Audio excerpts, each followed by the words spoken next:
Hi guys, James at Rampant Lion Reviews again for you today with another beer review. For this one, we have a little bit of a special review because this will be my Hogmanay 2023-2024 review. And as I always do in these reviews, I just want to say thank you for your support over the course of 2023. It's always great to interact with you guys, and the level of support this channel gets is just crazy for me because this all started out as my hobby and people seem to really enjoy it. And I've met some really cool people through doing the channel, and I just hope that that kind of continues as long as the channel goes, however long that might be. But yeah, I wish you all a very happy and prosperous 2024, and make sure you enjoy some nice beers on your Hogmanay night or your New Year's Eve, as it's known in other places. But yeah, for this review, I have a beer that I think should be really quite interesting. This one is from Japan. And we're returning to a brewery that is featured on the channel many times before. These guys are one of the old heads of the Japanese craft beer scene, but they're still very experimental and quite prolific in their output, actually doing lots of different styles.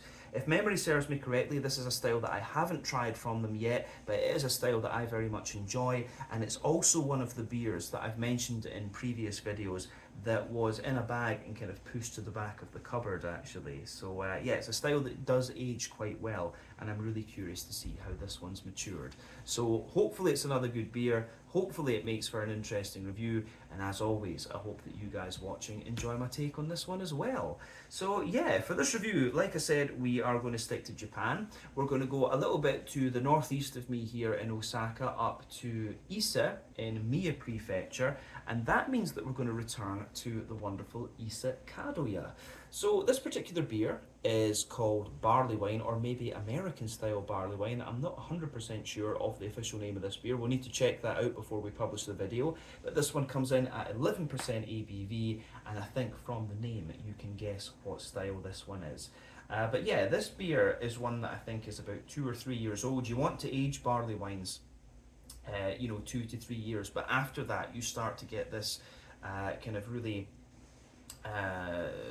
like almost kind of spicy greenness out of them. I think 2 or 3 years is the best age for barley wines, to be honest with you, but it says on here that this one is best before the 8th of June 2025, so we are drinking this one well within what Ise Kadoya would recommend. So yeah, looking forward to this. Let's crack on and see what this beer has in store for us. An 11% barley wine from Ise Kadoya in Ise, Mie Prefecture here in Japan. So, as always with my reviews then, I'll tell you a little bit about the brewery before we taste the beer. If you want to get straight to the tasting though, just fast forward. All the usual links can be found in the video description below. That's the brewery website, the link to my other reviews that I've done from Ise Kadoya before, and we will no doubt add more to that list at some point in the near future. But there's all the usual social media down there. If you want to see more reviews, do please consider subscribing to the channel. The support that you give is massively appreciated, and remember, you can go into the channel homepage and search for beer using the geography tagging systems. Just go in there, use this little search bar, put in your hometown, state, county, whatever you like. If I've reviewed beers from the area that you search for, they will pop up. Failing that, you can check out the playlist of beers from different countries. You'll find this one in the Japanese playlist along with a number of other things, and you can check out the playlist of beers from other countries as well. There are some very interesting things on the channel these days, so I would highly recommend that. But yeah, let's go on to my brewery notes then, and I'll tell you a wee bit about Ise Kadoya Brewery once again. So Ise Kadoya, as I've mentioned to you already, are from Ise City in Mie Prefecture in the Kansai region of Japan, and this city has been dubbed, or is dubbed, the holy city of the Shinto religion, and it's home to over 200 Shinto shrines, notably the Ise Grand Shrine, which is the shrine in the Shinto religion. That's the really famous one that you have to go and visit if you're interested in it. But the city apparently gets about 5 million visitors per year, but it's actually a relatively small town of only around 130,000 people, somewhere that I do need to go and visit. But the Ise Kadoya Brewery was founded back in 1997, making it one of the older Japanese craft breweries, and the main man behind the company is Narihiro Suzuki, who had previously studied microbiology at Tohoku University. But he runs the company with his wife Chika Suzuki, who does a lot of the work in the company's restaurants, and the roots of the Suzuki's family business go back to the year 1575 when his family started the Kadoya Cafe, and the aim that they had there was to sell the Kinakomochi tea to the Ise pilgrims, and Narihiro is the 21st generation of his family to run this company. So the full name of the company is Nikken Jayamochi Kadoya Honten, and apparently this is one of the longest running companies still in existence in Japan. But in the early days, the company struggled when the Jibiru boom of the kind of mid to late 90s fell flat, and Narihiro actually took a gamble and produced Shinto beers that were intended as a sort of souvenir beer, and it was actually this that kept the brewing side of the company afloat through the difficult times.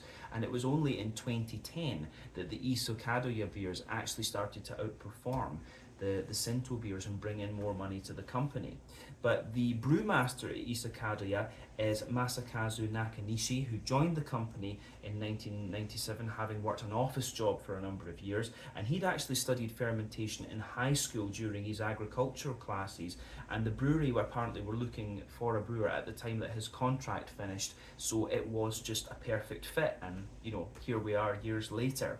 But he later became the brewmaster in 1999, and another instrumental man in the Ise Kadoya company is Yoshihiro Matsuoka, who is the restaurant manager and label designer, and he's known as the walking beer dictionary because his knowledge is just crazy when it comes to craft beer. But the brewery import various hops and malts from across the world. They use water from the local Miyagawa River, which is filtered through charcoal microfilters, and the water is already very good quality here in Japan, of course, because it's a volcanic island. But they're apparently very, very thorough in their quality control, and they've won many awards for their beers to date. They're one of the most decorated breweries in Japan. But the brewery have a number of restaurants, notably Biyagura, which is the on-site restaurant, and they've also got the Ise Kadoya Kaiku Maiten, which I believe is like the really old school one that you should go and visit in the old part of Ise City. But they've got a core range of beers which are available in supermarkets these days. They've got various seasonal beers. They produce cider, soy sauce, tamari, miso paste, and also the Kinakomochi tea as well. But in 2018 they opened up their new brewery, which has given them the capacity to brew 650,000 litres of beer per year, and the core range is now being canned. From what I've seen, you can get that in a number of the big supermarkets here in Japan, like the Aeon supermarket, for example. I think Kansai Super carry them, and also the likes of Liquor Mountain and things like that. But more recently, they've been focusing on spreading their core beers across Japan, but they've still remained very experimental in their output. And Ise Kadoya, I think, are potentially the biggest by volume craft brewery in Japan. I could be wrong about that, but it wouldn't surprise me if they were.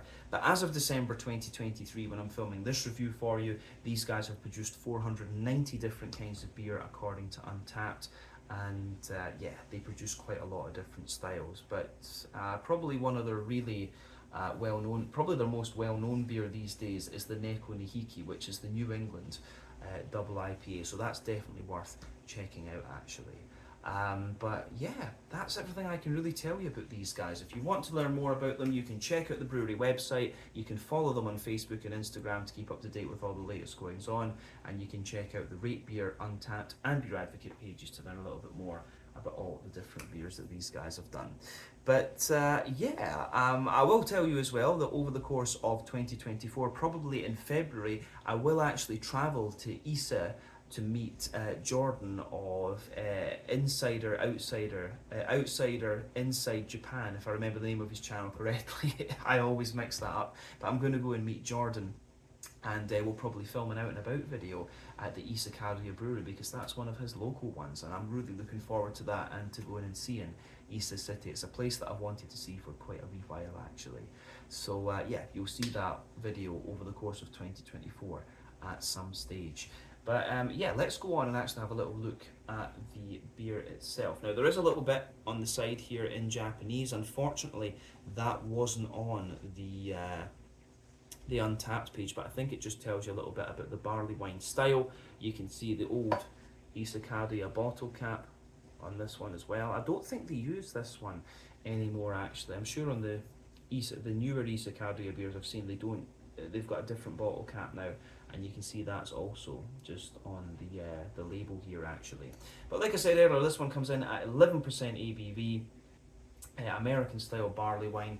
It should be quite interesting, and I thought, you know, having a big strong beer like this for Hogmanay would be really quite nice. So let's get it out into the glass and see what it's all about. So remember, the barley wine as a style originates in England. It's kind of the big brother of the double IPA. In fact, you know, the pale ale, IPA, double IPA, and barley wine are all related to each other through their malt to hop ratios. But yeah, the barley wine is the top one, and for me, the main difference between, there's quite a bit of sediment in that bottom little bit, so we'll just leave that out for the moment. But the main difference for me between the American barley wines and the English ones is just the flavour profile, but we'll talk about that in a minute.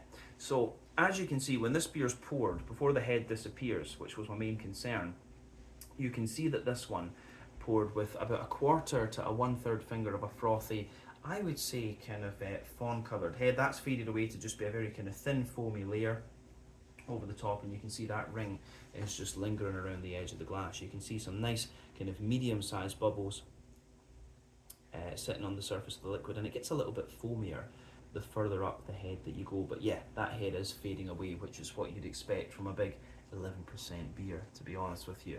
Now, in terms of colour of this one, this is actually a lovely, very rich kind of blood orange amber type colour, but it's got a little bit of natural haze to it, but it's fairly clear, come to think of it.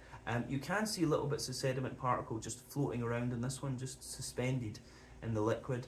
But yeah, it looks good.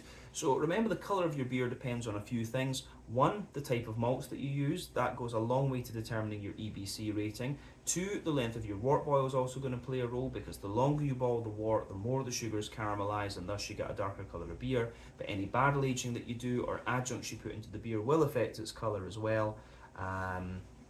But yeah, when it comes to barley wines, it's usually the types of malt that you use and the length of the wort boil.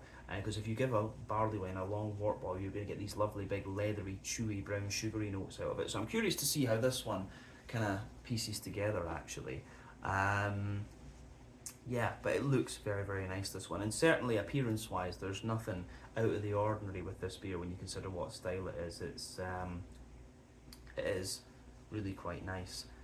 And what you'd expect from the American barley wine. So yeah, the main difference for me between the English barley wine and the American barley wine, I would say that the English ones tend to be a little bit more toasty and a little bit more dry. The fruity character is quite different as well. The English ones tend to have more like, you know, datey, figgy, pruny type flavours, whereas the American ones have a little bit more of a kind of just like juicy kind of plum, and yeah, they've got more of a juicy plum, fig, kind of blackcurrant and blackberry sort of thing, actually. And the malt bases tend to be a little bit sweeter as well, actually. Just the kind of difference between the English hops and malts and the American hops and malts. And also, I think the Americans have a bit of a bigger sweet tooth, generally speaking, than the English do.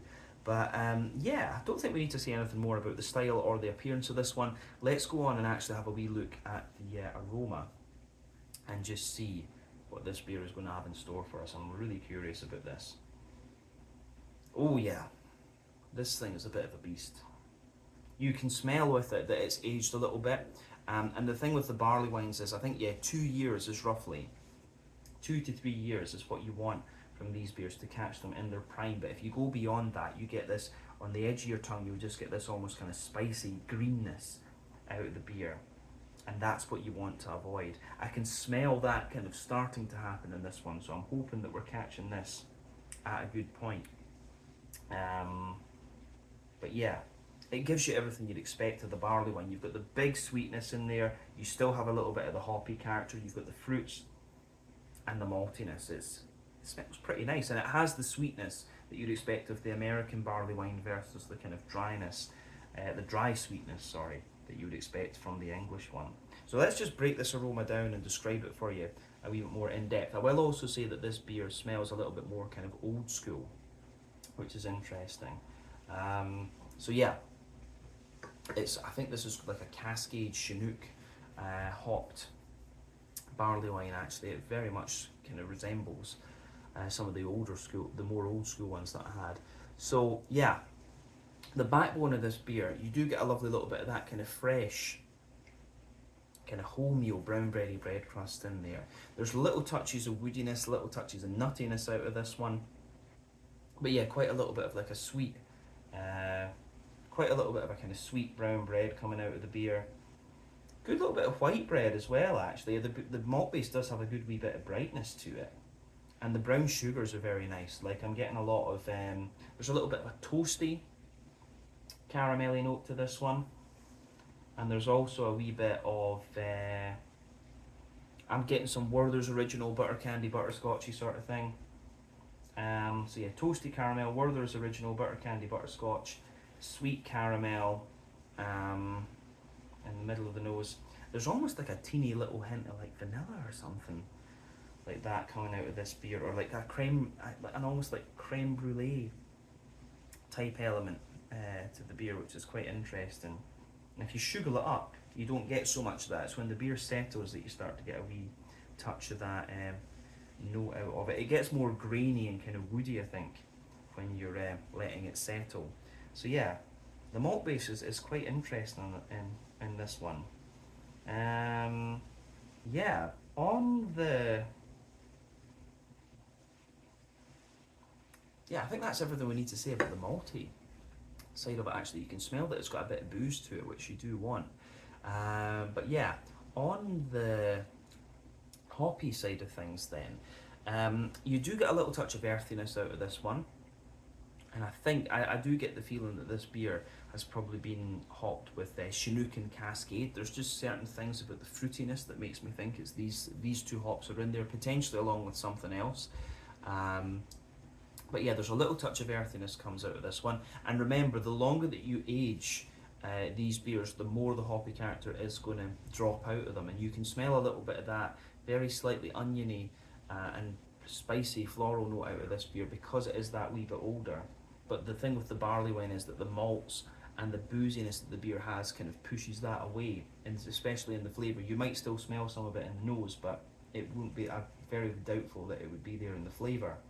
But yeah, a little bit of earthiness in there. You do get a wee bit of a kind of piney resinous note, which is what makes me think there's a bit of Chinook in here, wee bit of floral spice, and you do have a little touch of zesty grassiness coming out of this one too. So yeah, aroma-wise, the way this goes together is pretty damn nice. Yeah, on the fruity side of things, yeah, there's a little touch of a kind of grapefruity note to this one. In the top of those, you definitely get a little bit of a kind of grapefruity character to the beer. So yeah, there's grapefruit in there. There's a wee bit of a kind of oily, I do get a little bit of a kind of juicy oily plum, some date underneath as well.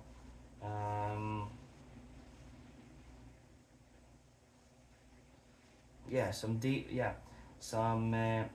in there, a little bit of fig, and yeah, I'm also getting wee bits of like sultana out of this one, you know, dry white green grapes. That's really interesting. So yeah, little bits of sultana, and I'm getting wee bits of like black currants and blackberries and stuff like that too.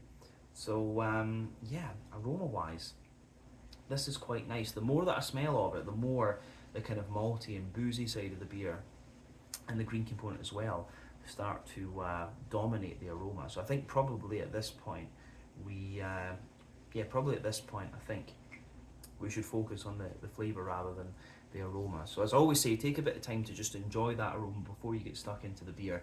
But I think we should try this one now. So yeah, this one is simply called Barley Wine, or American Style Barley Wine.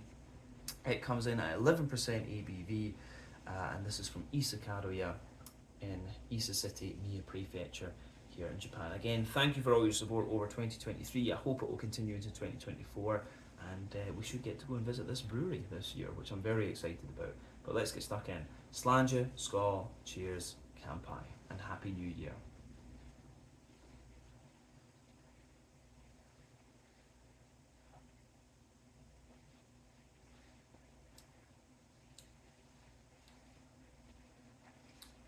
Yeah,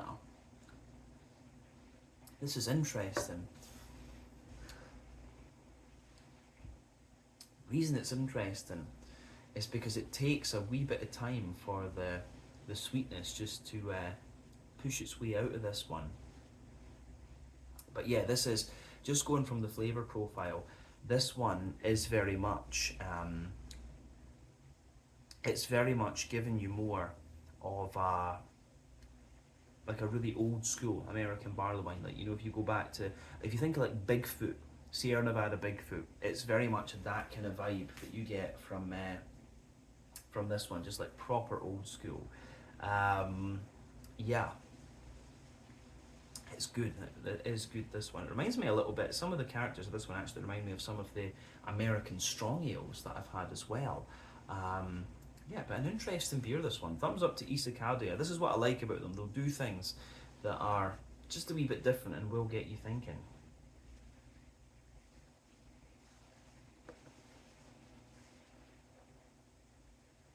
The one thing I will say about it as well that strikes me when I first taste this beer is just, it's quite how light and how clean the mouthfeel is. And I think that, again, that's probably just the water up there that does that. I've said this about Japanese beers quite often, is that the Japanese value, when they think about beer, they want something that has a bit of drinkability to it. So you'll always find just that element of drinkability in a Japanese beer, regardless of what style it is, and you can see that here. But stylistically, this one delivers everything you'd expect. It's got that booziness to it, the sweet brown sugars, good little bit of hoppy character, and also the nice kind of fruity notes as well. So gets a thumbs up from me. Yeah, let's just break this one down then and describe the flavour a wee bit more in depth. We'll start on that middle third of the palate, as we always do.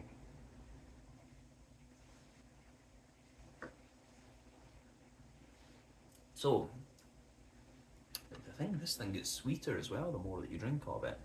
So, middle third of your palate then, you can feel the backbone of the beer is that kind of fresh brown bready bread crust. That absolutely kind of comes out of this one very, very nicely. On top of that, you have a little bit of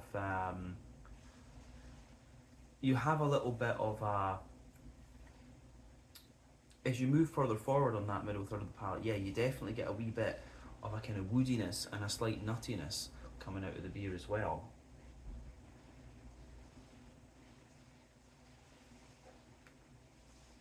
Yeah, and that lingers into the aftertaste too.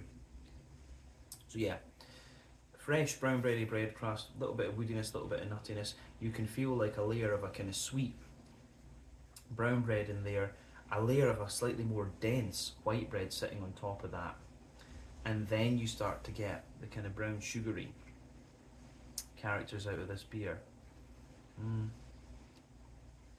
There maybe is a very slight cakiness to this one as well, like a kind of brandy soaked fruit loaf, something like that.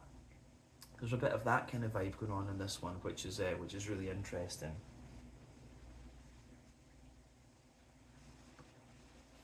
And as I say, that flavour comes out the more that you drink of this one.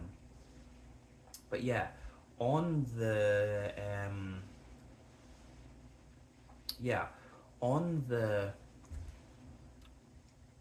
brown sugary side of things, that's the next layer up in this. You can feel there's a little bit of a kind of toasty, brown sugary layer.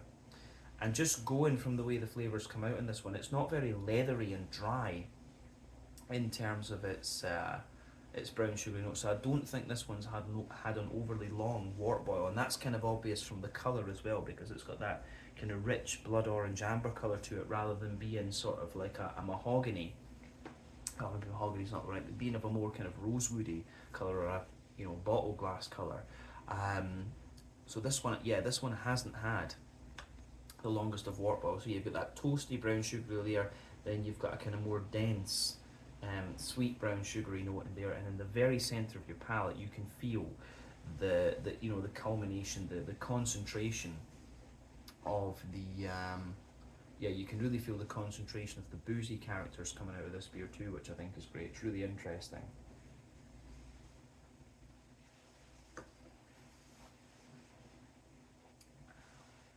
So yeah, as you go further out, the top layer of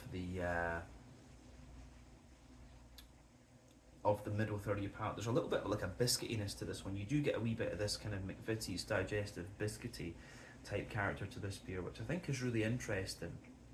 And that sits there into the aftertaste too. So that gets a thumbs up from me. That gives the beer a little bit more complexity. But after that, I think we've said everything that we need to about the middle third of the palate. So let's go to the back third of the palate then. So the border region between middle and back third of the palate, you get a little bit of a kind of bready build up in there. There's a sweet kind of, almost like that fruit loaf bready sort of thing in there. And then the wholemeal brown bread above that middle there. And when you go to the back third of the palate, you're getting similar flavours to the middle third of your palate. But as I often say, on the back third of your palate, the flavours come across as just being a wee bit more kind of dry, and yeah, they come across as being a little bit more sort of dry and I would say just kind of a little bit more, you get similar flavours, but it's just a little bit drier, and sweeter flavours tend to come out further forward on the palate, drier flavours tend to come out further back. But yeah, the base of that back third of the palate, you get the nice little bit of bread crust in there, which again feels a little bit more roasty and toasty and things. Then you've got the kind of brown bready layer coming out of this one. You can feel that that's a little bit lighter and more airy, but still a little bit drier. Then you've got the white bready layer above that, which again, lighter and airy and a little bit more drier. And then you've also got that wee bit of kind of boozy, you've got a little bit of that kind of boozy cake sort of thing, that boozy brandy soaked fruit roll thing just sitting above it too. And you can feel some of the more kind of boozy, toasty brown sugars just creeping over the top of that back third of the palate.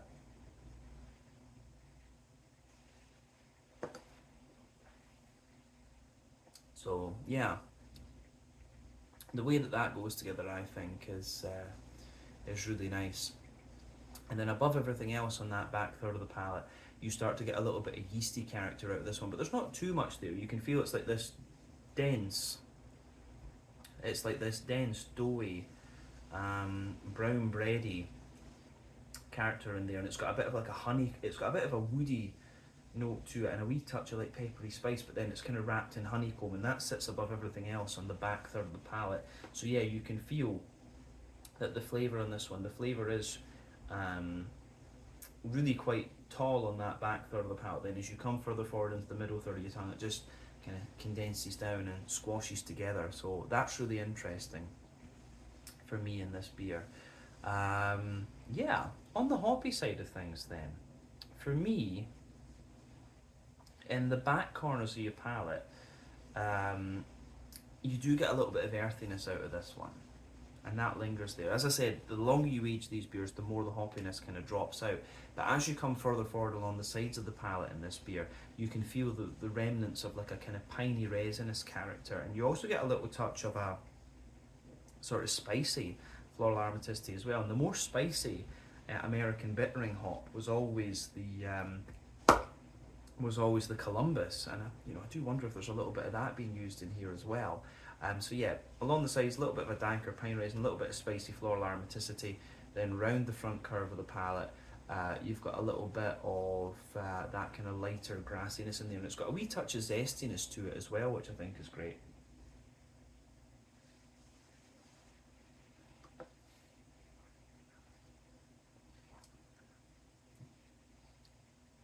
So yeah, green component on this one is definitely still there, but the malty side of the beer and the booziness is kind of pushing that back a little bit.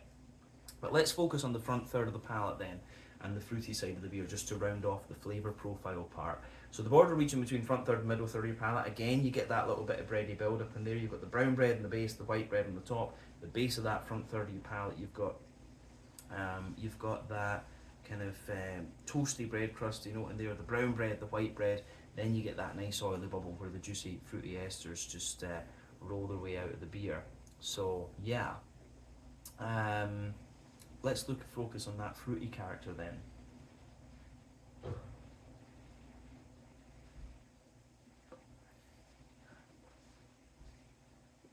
So for me, the at the back of that front third of your palate, you've got a little bit of juicy plum. You've got a little bit of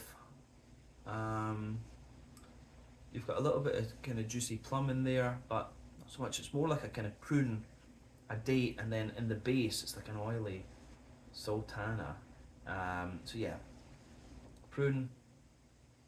Yeah, we've got prunes, dates, sultanas. Then as you move further forward, you get a little touch of a figgy note, and you're getting a little bit of oily pear, I think, out of this one. I'm certainly getting a wee touch of an oily pear, and then as you move into the front half of that front third of your palate, you get a wee touch more kind of red fruity character.